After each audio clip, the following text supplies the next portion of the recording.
This is your urgent call to action. We are all called to lead in a world in chaos, crisis, and turmoil. Join a pivotal global movement for change to transform the leadership crisis worldwide. Will you play it safe, or will you wake up, step up, and speak out? Like Nelson Mandela did for South Africa and the world, we need a radical new way to think, act, and lead, leading boldly into the future. Join host Ann Pratt, a Harvard Fellow and multi-awarded businesswoman, and unlock the best version of yourself to revolutionize leadership with what the world needs now.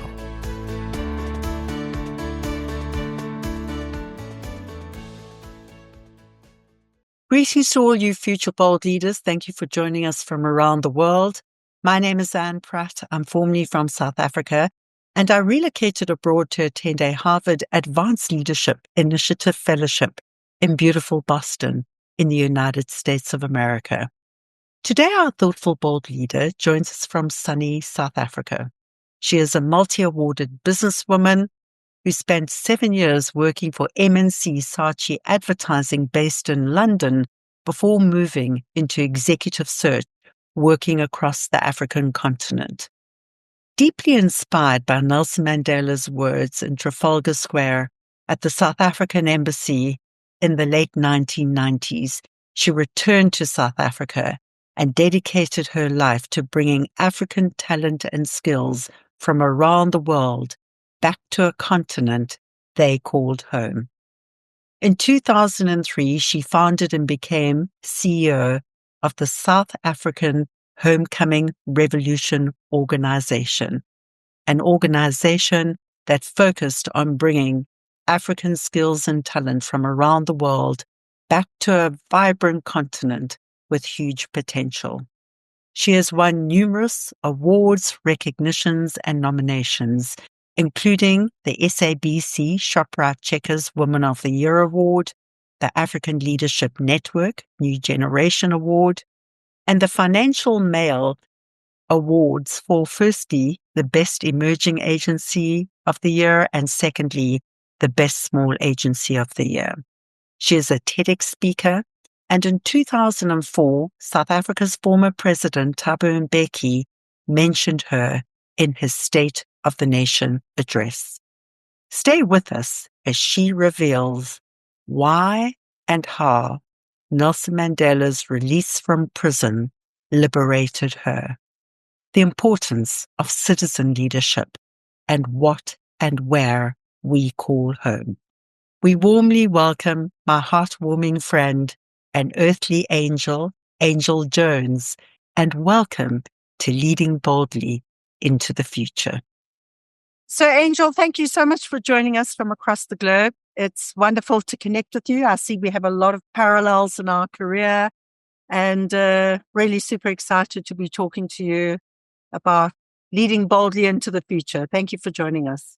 Thank you for including me in this. It's my honor to be in the circle. Wonderful. I thought a good place to start. You've had a wonderful career. You spent 7 years in London working in the advertising agency. You then came back to South Africa and founded a wonderful organization called the Homecoming Foundation. And you've subsequently transitioned into executive search, finding and placing and coaching top leaders. I was curious to know what has been the motivation for a transition from advertising into leadership. A perfectly timed midlife crisis, literally as I turned 40. I suddenly woke up. So Homecoming Revolution had been going as a nonprofit for almost a decade, but by then I'd been in the ad world for almost 16 years. And I suddenly thought, what am I on this planet to do? Is it just to sell burgers and airline tickets and advertise, those things? Or, could we really play a strong part in bringing Africans back home to the continent? And how could we monetize it, I think? So it was a crisis. It lasted a year. I went to see a therapist, a career coach, and a mentor, all who were helping me from different angles because I was so wedded to my identity in advertising. It was hard trying to separate that out. But it was a definite crisis. They don't call it midlife crisis for nothing. Yeah. And what has been the highlight for you? It's an on-demand expertise platform where investors and companies wanting to scale in Africa can book one-on-one video chats with a large curated community of top globally experienced Africans on the continent. So we're providing on-the-ground insights from the ground up. And for me, I had the marketing background in the very beginning, the advertising. And then since then, when we turned Homecoming Revolution into an executive search firm, I've had the people side. So now I feel that they've come together in this product of marketing and people and networking. And I'm loving it. That's wonderful. And what precipitated this particular initiative? I mean, what was it? What was the call to action? I think, we often get admired for our incredible network as Homecoming Revolution because we've been around for so long. We've got incredible relationships globally and on the continent with top Africans. But it was this perfect storm of the gig economy mixed with COVID, mixed with the idea of people being, comfortable with video chatting as a proper, an easy thing to do. And, the whole premise is, get the tips without the trips. That it's fine. You can get on the ground real-time insight, without having to travel. We always knew we wanted to monetize our network. How could we bring more FDI to the continent? How could we work across sectors? So it was this perfect storm of consequences. Great. You've kind of alluded to, going through that midlife crisis, but if you, could you take us back a little further in time? Was there a moment, perhaps in even your younger life, where you had a really difficult time, a challenge? What was it? How did you feel at the time? What was that crucible moment? It was a combination, but I'd always grown up. I'm born in Johannesburg, third generation African, but never being proud of the color of my skin or my flag or my anthem and feeling, really quite guilty, as many as we do. I mean, rightly so. So when Mandela was released, I was in Cape Town for that, and I witnessed that from start to finish. And he came to the university, and it was absolutely amazing. Whereabouts in Cape Town at the time? At UCT. Okay. And he was released in 80. How was that? I felt, so then I went abroad for 7 years, and I can talk about my big Mandela moment when you'll let me talk about it. But I felt that he, to some extent, set me free as well, which is quite odd. But it was the first time I could ever feel proud, to be South African. And that was a feeling that I'd been denied.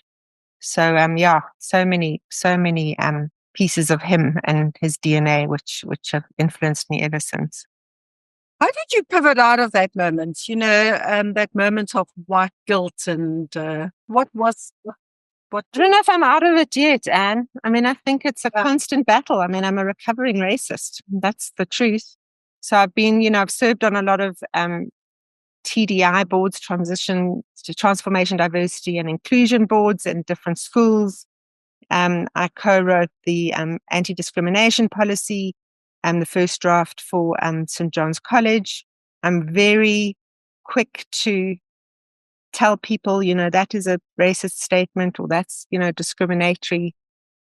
And I like to think I've made a lot of progress, but I don't know if I'll ever lose that. I hope one day to graduate from it, but I'm still working on it. So it seems to be a long process of recovery. Yeah, I don't think any white person can say, well, that's that. I don't see things through my lens anymore. The guilt story, without a doubt. We've got the highest Gini coefficient in the world in South Africa. It's ridiculous. As much as apartheid was over so long ago, there are huge infrastructural, deep issues that, and the rich get richer and the poor get poorer. And that's a big problem. And that is for us to feel guilty and worried about. So I think it's valid.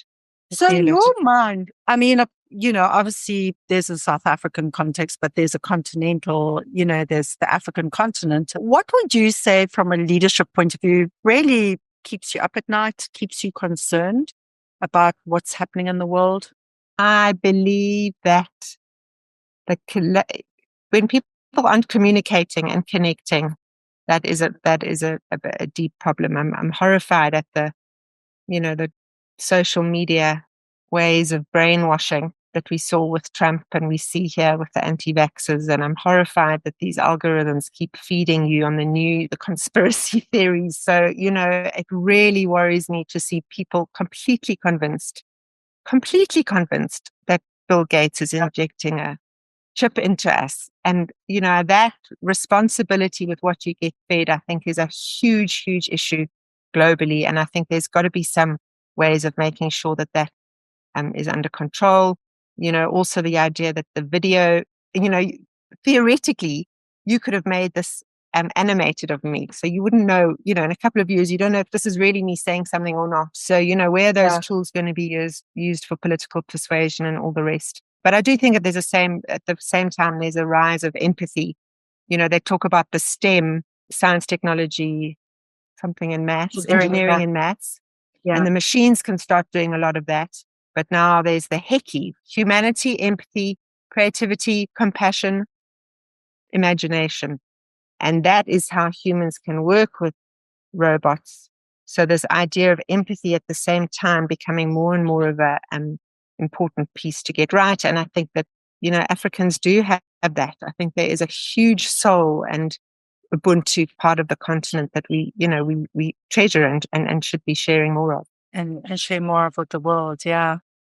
And, you come from an advertising background. In your mind, I mean, what are some of the things that you think leaders are being called out to do in trying to navigate this age of mis and disinformation? I mean, I think that leaders in general, the role really more and more and more is this idea of listening. I think the idea of being able to listen and validate and understand is so crucial. And I think that's what Mandela did so well. He listened and he fed back what people were feeling. And, that is a real way of bringing people together, that you can hear them and validate them. You might not have all the answers, but I believe hopefully we're moving more and more into that era of, listening leadership versus just kind of, the know-it-all, listen to me kind of leadership. Yeah. So with the Homecoming Foundation, as you said, it really has been quite a powerful brand. I think it was ignited, if I'm correct, by a Mandela moment for you. Can you take us back in time and place? What was that moment? Where were you? How did you feel at the time? And then take us into, where you went from there. So I left UCT and went abroad, what I thought would be for a year or so. And that turned into a 7-year stint. I'm always coming back for sort of birthdays and Christmases, in those crazy days of advertising where we could fly about so much. And I always wrote on letters, to my mother and father. And in the new South African, I always put new in a starburst. So intense pride and real, really wearing the South African flag and colors so much in England, and kind of just going, well, I'll be here till I'm here, and not really having such an oomph to, feel called to something. So I'd been there for 7 years, and I was amongst a whole bunch of freezing cold South Africans on a summer day in England, in Trafalgar Square, where Mandela had come to speak on the steps of Trafalgar Square, of the South African embassy balcony. And he was talking, and then he just, in his way, in his deep voice, and he just said, "I love you all so much. I want to put you in my pocket and take you home." Wow. And the crowd went mad. And I burst into tears, and I looked around. I said, "What the hell are we doing here? What on earth?" And I went back to my desk. I was working in Carnaby Street. I went back and I wrote on a Post-it note, then, "Homecoming Revolution." And I stuck it, and it stayed on my computer. And I came home a year later. And what year was that? So that would have been late 90s. So we officially launched Homecoming Revolution in 2003, but I'd returned home sort of 1999.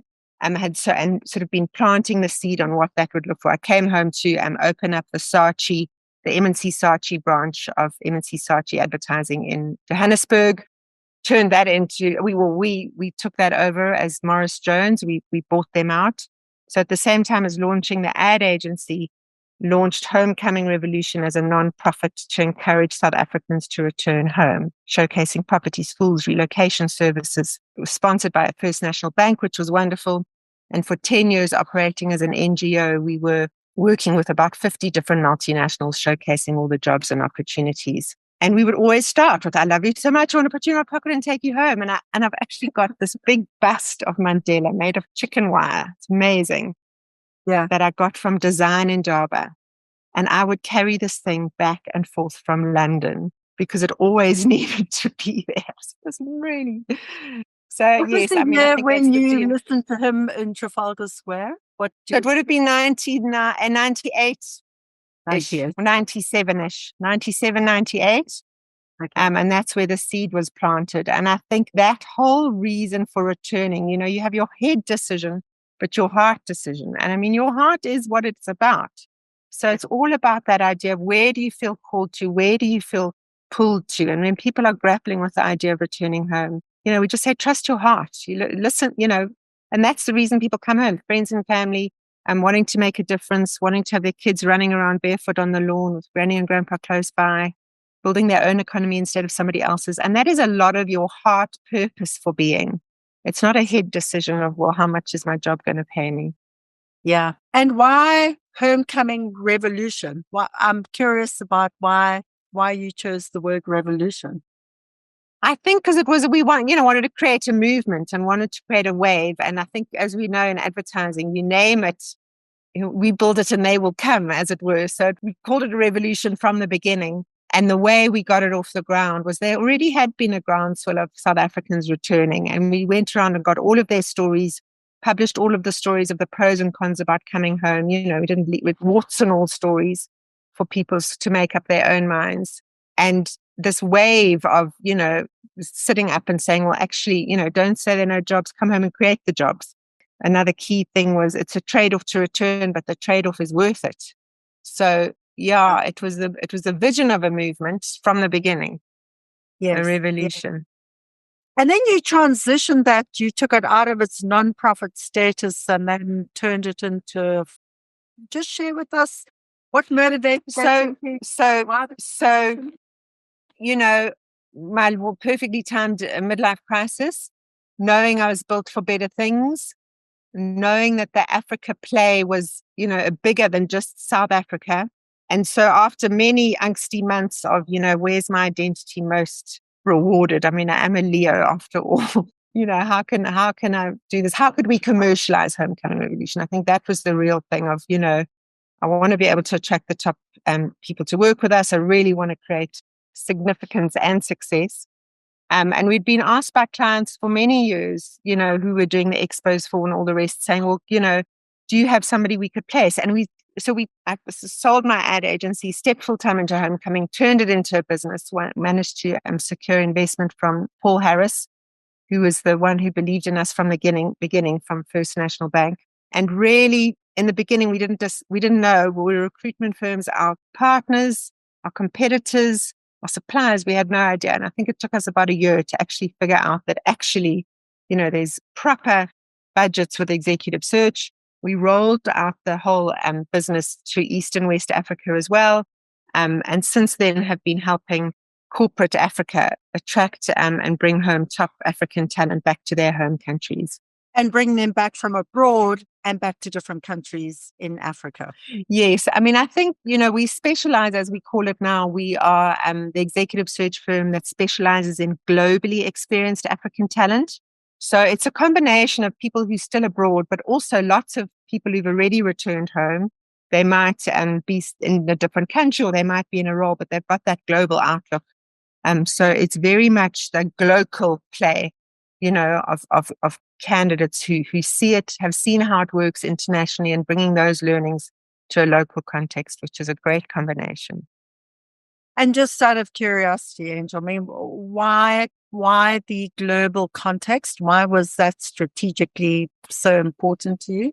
I mean, it was only when I lived abroad that I realized how good we had it back home, and I think that's, the Homecoming Revolution was started by a whole lot of homecomers, fellow homecomers who'd been there, done that, realize the grass isn't necessarily greener after all. But the skills that you pick up from learning how other environments operate is hugely valuable. And how can you then come and apply them back home is amazing. And I think having had that global outlook, you realize, oh my gosh, every country has its problems. There are pros and cons of every country. I'd rather be in the warm sunshine close to my family, if I'm going to do something. So that idea of, and actually encourage graduates, if you've got the time and the means and the resources, go abroad, see what it's like, but know that this is your home one day to return to. Sure.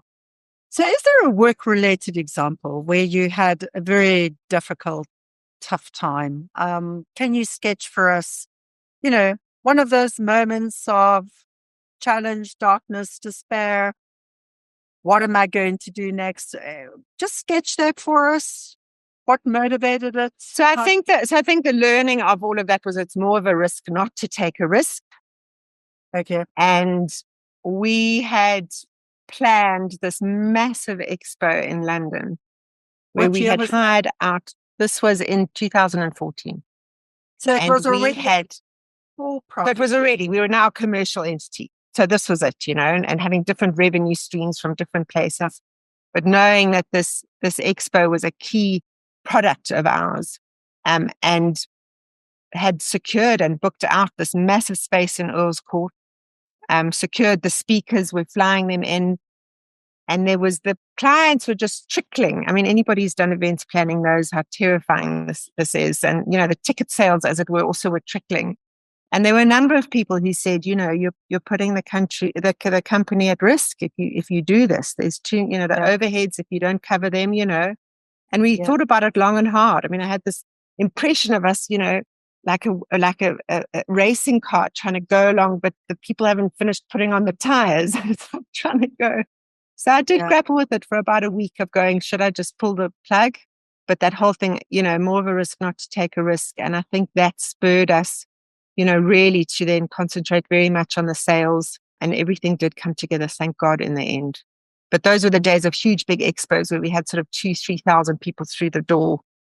I'll never do that again. It's madness. Now we do very tailored VIP talent events in London. We were there with MasterCard or with PepsiCo. It's all very curated, top guest list where, it's far more effective in terms of ROI for clients, and it's also less stressful. Because those days of not sleeping, just, agonizing. None of that, Angela. So we looked at it, and I mean, as much as we got great press from it and all the rest, we looked at our margins, which were ridiculous after you put everybody, all your speakers on a business class flight and you rented out the space and, madness. Our margins were, sitting, if we were lucky, between 3% and 5%, which was ridiculous for all of that work we did. And that's when we really started looking very clearly at our employers, going, what is it you want? They want to meet whatever it is, fintech and payments and, these kinds of top execs across West Africa and East Africa living in London who want to return home. So very, very targeted, VIP, hand-picked guests, and having just one employer then in the room as a tailored event. So much more manageable, so much better ROI. Because, in the beginning with the expos, it was complete spray and pray. We'd have so many exhibitors and you'd have grannies coming and pushchairs and people, all walks of life. It was of Africans wanting to return. It was successful for the ROI to some extent, but this tailored, focused, curated VIP talent event now is the way to go. Sort of 30 people in a smart hotel, having high level conversations. Did you break even in 2014, 2015? So yes, we managed to get ourselves scraped through that in 2014. And then 2015, the beginning of 2015, we brought on a salesperson, and this person's job was to just sell. That was a key learning, which I wish I'd done before. We always think we can do it. But so that was very focused. So yes, then that started to work very well. We had that. We had 2015, we did a 2016 event. We had a Joburg event. And then I think 2017 was the first time we said, well, actually, let's really specialize and curate this event, for only one employer. I think the days of not knowing who's going to come, you put it out there and you hope people are going to show up, can't live with that stress anymore. We need to know who's the guest list, who's coming. That certainty of delivery is very important. So it's very targeted. And I would imagine more events, so more targeted, more frequent. So this was, where COVID hit us in the gut, as I know it did many businesses. When we went into lockdown, we had 4 events planned in London, and that's a key revenue driver for us. So that, we had to pivot pretty quickly, and we lowered our prices in terms of our percentage rates we charge for fees. We went out to a lot of clients saying we're giving special COVID rates. So we were able to plug the hole to some extent with our executive search activities. But we can't wait to get on a plane again. And I think this is where we've had the success, is that we've hosted as Homecoming Revolution over 65 global events across the UK, the States, a bit of Europe, a bit of Australia, and also on the continent in Accra and Lagos and Nairobi. But we also attend a lot of events. So, the FinTech event in Kampala, or the African Leadership Networks event, whether they're in Mauritius or Kigali or Accra. I fully believe in bringing communities together into a space. And I hope that will never die out. I mean, it'll always be a hybrid combination, but, meeting and getting together, I think, is always going to be crucial for us. Yeah. So given where the world is at, given where Africa is at right now, what do you see as the big leadership issue and challenge for not only for Africa, but for the world today? So I think the idea of having one leader that everybody looks up to, I think that maybe is a bit of an old-fashioned approach. Certainly in Africa, this citizenship leadership. But what are you doing in your own capacity? Who can you reach in just your small circle? What difference can you make to somebody? And I think we've tried it, sort of mentorship, and there've been various activities. So my fear is this sort of apathy and, exhaustion in this. But I, if there was a real rollout of, citizen leadership, that you're taking responsibility, you're speaking out, you really are taking responsibility for how you want to see the world changed, I think would be wonderful. I don't want it to rest on one or two, one person or two people who's going to then, decide how it all works. Yeah. Do you think Mandela's leadership example is still relevant today? And if so, how? He brought people together, Anne. How did he do that? I mean, that's a miracle worker. How did he do that? Everybody loved him. He wasn't a pushover. I think he listened. He'd listen and he'd empathize and he'd understand and he'd feed that back, So people all felt that they belonged and they were heard. And I think that kind of leadership is absolutely crucial. I think the fact that he gave fair voice to enough different political parties to all come to the table and find the right solutions together is great. We were very lucky that we all loved him and listened to him, because to get somebody to love and listen to you is the most important thing. Obviously now there's a question about, did he do enough with the TRC and, really, the Truth and Reconciliation. The Truth and Reconciliation Commission, was he too forgiving? Did we as white people, get away with it, as it were? So there is that criticism, which I completely understand. But I think what are your thoughts on that? I mean, I'm just curious. What are your thoughts on that? I don't think there's been enough of it. I think the TRC could continue. Truth and Reconciliation Commission. I think the storytelling. So this is what we try and to do in the schools. Is encourage parents to share their stories, because you learn so much from a story.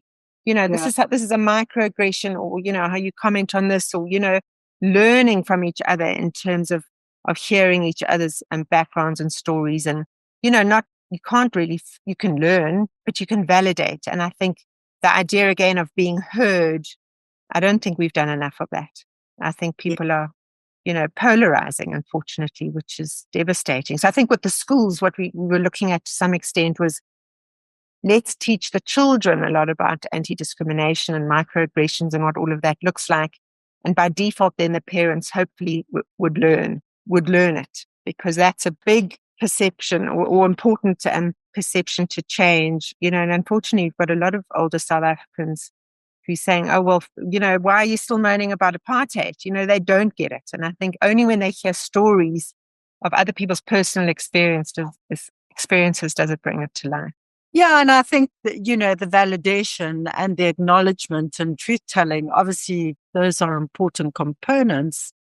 equally, one may ask, well, okay, that's incredibly traumatic. We need to understand and know our history and be honest and truthful about our history so we don't repeat those mistakes again. Equally, what is it we need to be doing today to move us forward?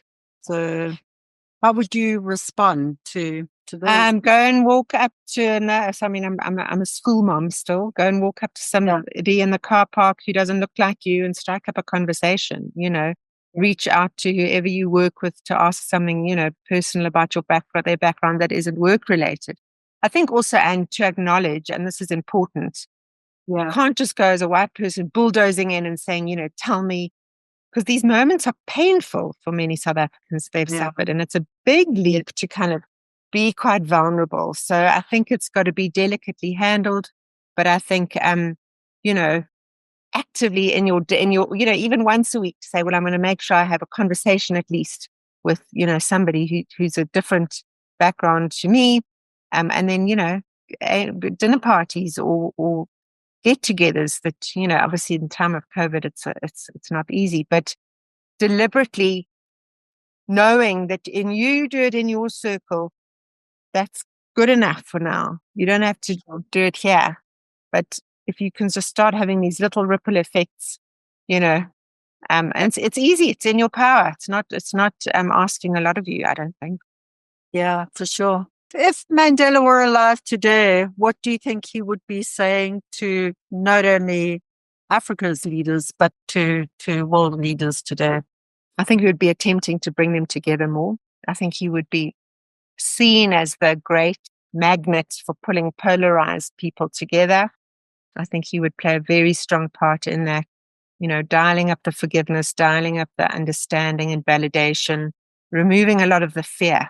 I think, people are driven by fear and it makes them crazy. So feeling safer, I think, as a statesman and an example to the world, everybody's fighting, everybody's in their own movie, right? They see it the way they see it. And, as much as we convinced that they're wrong, in their mind, they're right. So I believe he would play a really, really strong part in, helping different sides, as it were, come together to some extent. Yeah. And we know how much he loved youth and children. What do you think he would be saying to the youth? I think he'd be delighted that the Nelson Mandela Children's Hospital is now built. And I think, he would be working really hard to build more of those and to do that. I think the dancing, if you had to sum up Mandela in a phrase, that playful, joyful, and remember the Queen when she was with him, I think in that Royal Albert Hall, and he's like, then suddenly she's like this, and that's just an infectious leveler. It's playful, it's youthful.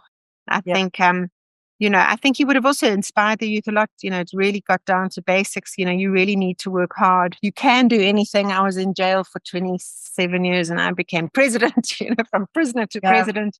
So inspirational in terms of that sense.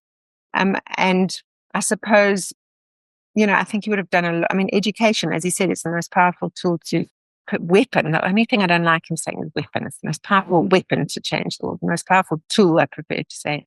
So I think he would have been far more invested in using his clout as a statesman and a media figure to really, get our education to a place that the youth deserve it. Yeah. It's interesting you pick up that point about weapon. I actually had a wonderful conversation with a remarkable woman from Uganda who in fact, as a child, saw that quote of education being the most powerful weapon. And in fact, it was the word weapon that energized her. And that, the very use of the term weapon and how you could turn that for, this fight against. Yeah, good. And, good. So it's interesting, Holds different things for different people.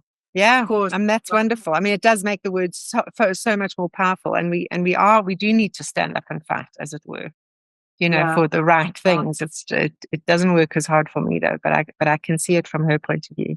Yeah, she's gone on to be a remarkable change champion in Africa. Good. I look forward to being introduced to her, as I'm sure it will happen. Yeah, for sure. So just a couple of fun facts. I mean, yes. What's something about you few people know, Angel? am a Christian Buddhist. I am a yippie, which I think is like crossed with a yuppie and a hippie. And I do Nia dancing and dancing. So I love dancing. I married my husband who loves dancing, and that, the dance and the freedom and all of that. So I do Nia, Nia, which is this fusion of dance art, martial art, and healing art. And, during the dance, you go into, really shouting out your stresses and, that blockage. So I'm really a believer in all this kind of flow and energy. And I believe the music when I dance kind of cleans me out. And energizes me. And that's the universal flow. So I can get very esoteric. I mean, I believe with religion that, organized religion is simply just a ladder and different ladders to get up to the same hole, that you can find the universe, you can find the flow and God in anything. So yeah, there's a big esoteric or spiritual side to me. I think I feel grateful and connected. And the more I'm opening to this sort of dance and being aware of things, the more I'm picking up vibes. I mean, it's fascinating. I think you can work you can work at vibes. Oh, vibes. So sensing stuff, sensing, that person in the room might be feeling uncomfortable and I mean, I've had fascinating moments of people who've passed actually, who've, had a mental picture in my mind and not knowing what it is and shared it with that, that person's relative, and they go, oh my gosh, that's so clearly that person. So, really? And I have a mood board at home and I have a mood board at the office, and it's all, got all the dreams, and I sit there with my 2 rocks and I light my candle and I feel the energy in the flow, all bringing it together and making it work. I mean, even the way I got those rocks, I was on Mount Sinai and was climbing up the hill in the dark just before sunrise, and I, left my crowd behind. It was just me. And along the way, there were different people trying to sell me things, and I didn't have any money. And, but as I got to the top, through the mist, there's this man coming towards me. And almost before I could even gather, he said, yeah, and it's 5 Rand. And I had $5. And I suddenly had $5. Suddenly I had this rock. And then it's just crazy. I stood on the top, and then the rocks were actually 2. They fit together. And so there I am holding these rocks in either hand. And I'm on Mount Sinai, like Moses. And I hear this crystal clear as the sun comes up, this crystal clear, a new commandment I give unto you is to love one another. Wow. So those are my power rocks. That's, I feel were God-given. And there are many stories like that hopefully one day I can put them all into a blog. Did it change the way you show and express your love in the world? Yeah, I think I'm more empathetic. I think I can pick up when people are not good. And then I think that's like a magnet to then draw to them to kind of, see if you can help or get involved, because that's hard to ignore if you know that stuff is going on. But I fully believe in this whole energizing thing. So the fact that I'm looking at this mood board every day and visualizing, generations of Africans really prospering and bringing the FDI in and, creating jobs and fintech and health tech and agri-tech. And I think the more you celebrate that gratitude, I think the more it can come to life. And it actually is just, you're your own energy source that can, make things happen. It keeps you motivated and it keeps you, you're really committed and passionate. So I'm all for all of that. Yeah. And when you talk FDI, you're talking about the foreign direct investment. Foreign direct investment. So, the big problem with Africa is that there are so many opportunities on the continent, but there's not enough knowledge of what's, it's not enough high up enough on many investors' radars. And you're sitting on the one hand with all this top talent on the ground who knows, what the rubber plantation in Uganda does, or the specific textile industry in Mozambique or whatever it is. They don't know how to, share their knowledge. There's a big gap. And then there are all these investors and multinationals who are kind of thinking of Africa, but not sure. And, with our platform, Insights by Experts, to sort of bridge that and connect them, very automated. You can book them, you pay for them, you get an instant video link. We've built it like a B2B e-commerce platform, as it were. Oh, wonderful. So that instant automated piece, we think, can really scale. And it's giving us already insights. The big thing that's coming up that's holding key factors holding investment back is corruption. We still have a proper problem with that. Governance and red tape, so So it's good learnings to then be able to share and show, and, how do you work around it, or how do you know that as an investor coming in, there are going to be those, hurdles.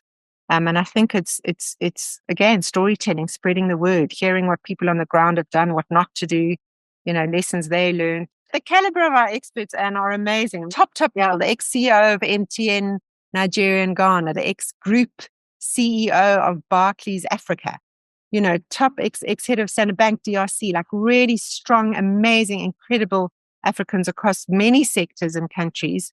And we're curating more and more and more on there. And they've been amazing. I think this has been incredible, incredibly supportive, sharing it with their networks.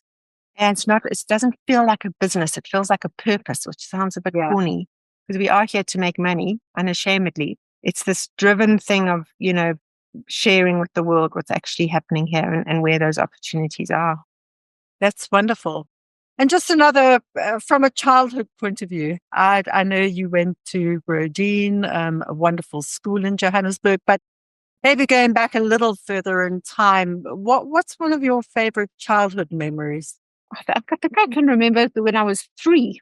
I'm convinced, because my mother had spoken to my mother about it often, but we were it had just rained, those gorgeous thunderstorms you get in Johannesburg, thunder, lightning, rain, and then the sun comes out, and we went for a walk. We were living in Bryanston. My mother and I went for a walk, and I remember walking through in the puddles, this big, huge puddle going down the road, and just loving how the sun was reflecting in, and then the jacarandas, and looking at this puddle of color and stomping in it and feeling lucky, and like there were rainbows in water, and, just a really lucky feeling to be splashing about. Yeah. And talking about rainbows, what really stood out for you? Obviously Mandela's vision for South Africa was the Rainbow Nation. What has been one of the most touching moments for you during South Africa's transition to a Rainbow Nation?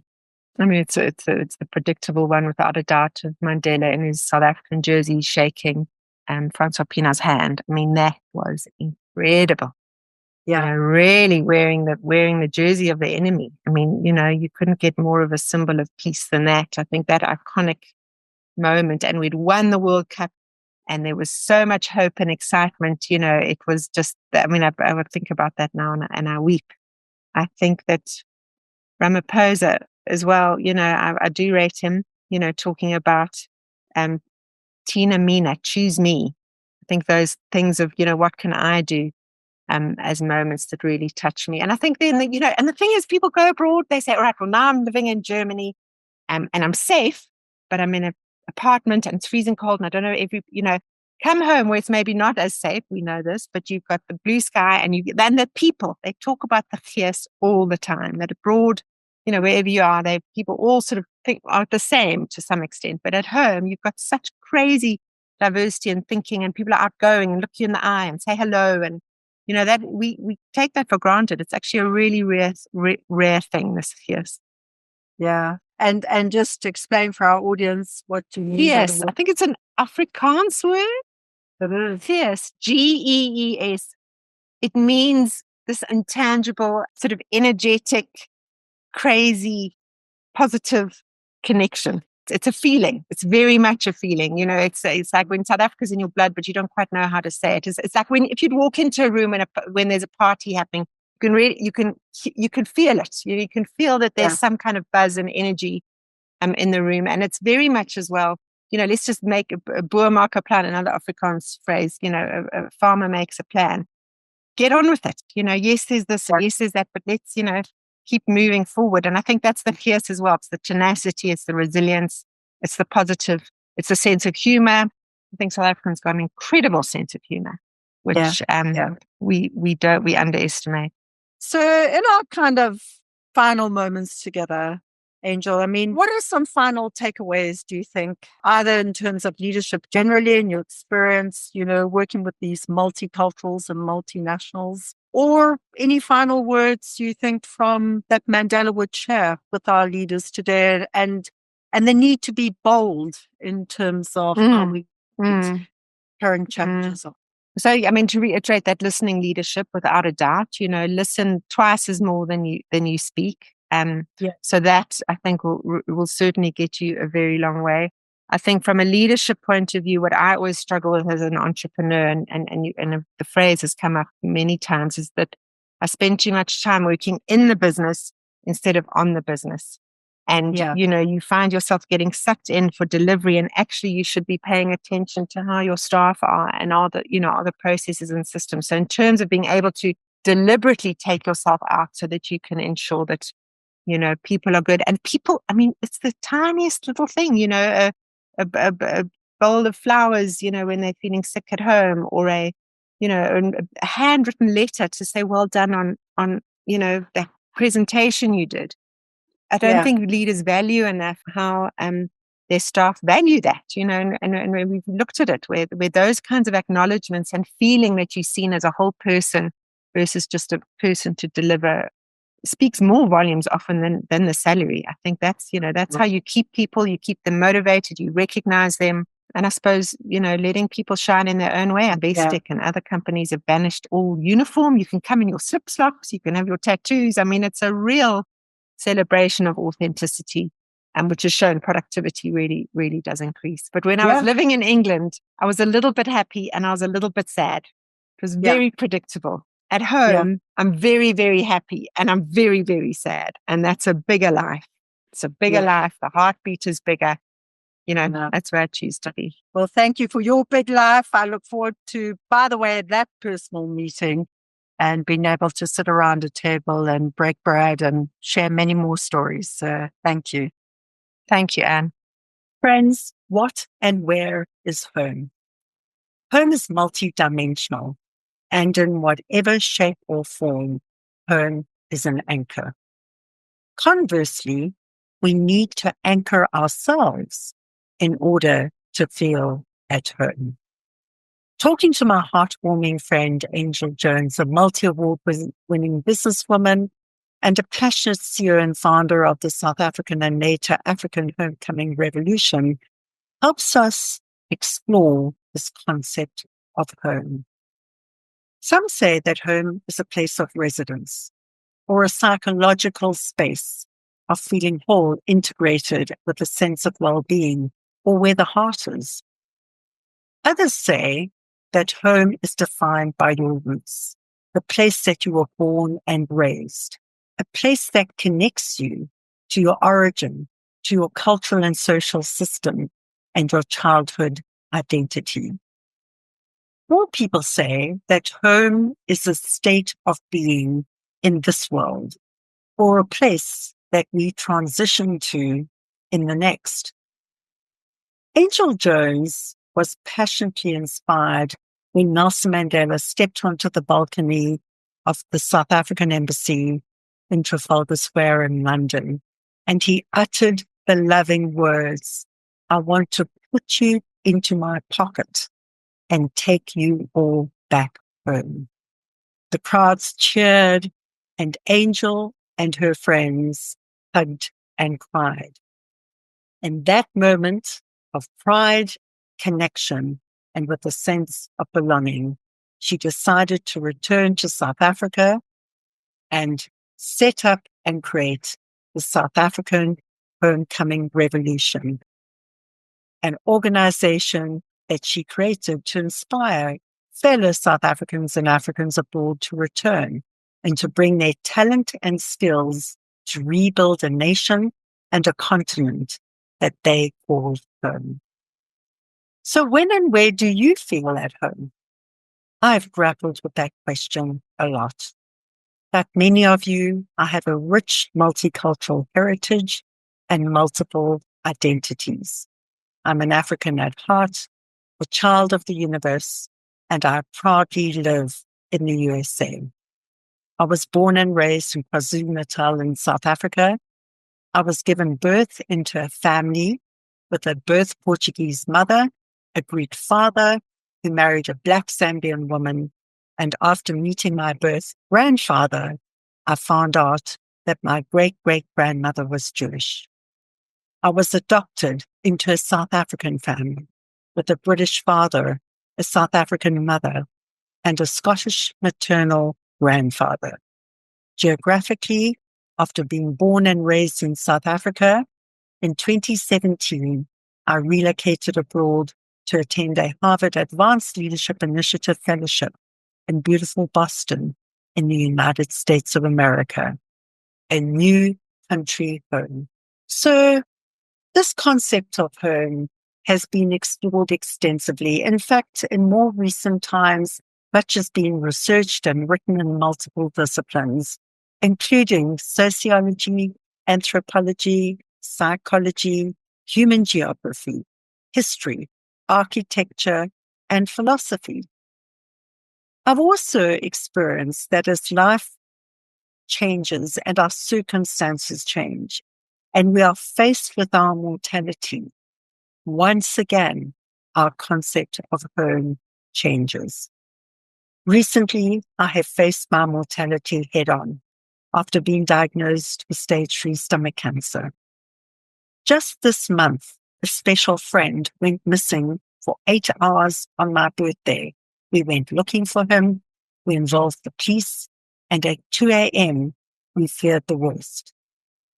Just 4 days later, on March the 15th, a loving soul, a lasting friend, passed on tragically and unexpectedly from this world and into the next.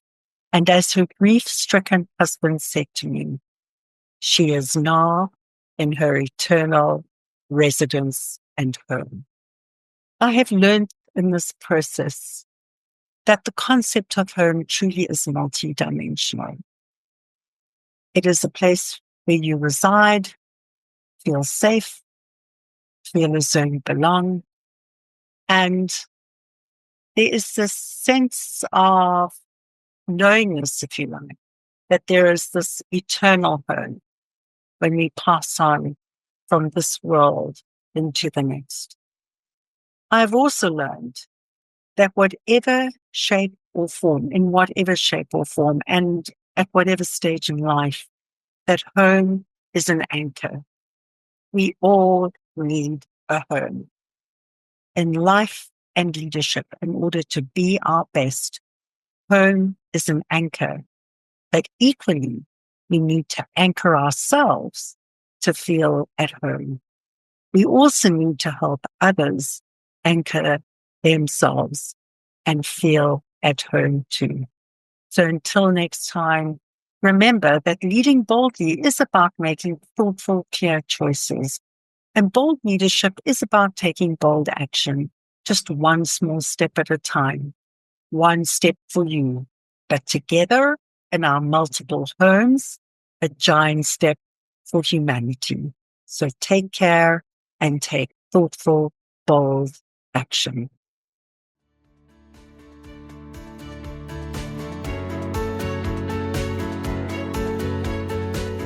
Thank you for listening to this episode of Leading Boldly into the Future. Please find links and connections mentioned in this show in our blog and never miss an episode by subscribing at anne-pratt.com. That's ANNE-PRATT.com. May these insights from inspiring industry leaders, remarkable disruptors, and courageous champions of change bring forth a brand new you, emboldened, empowered, and ready to inspire hope. Come back soon, share with your friends, sign up on anne-pratt.com and join our movement for change. Why? Because the world needs you to lead boldly too.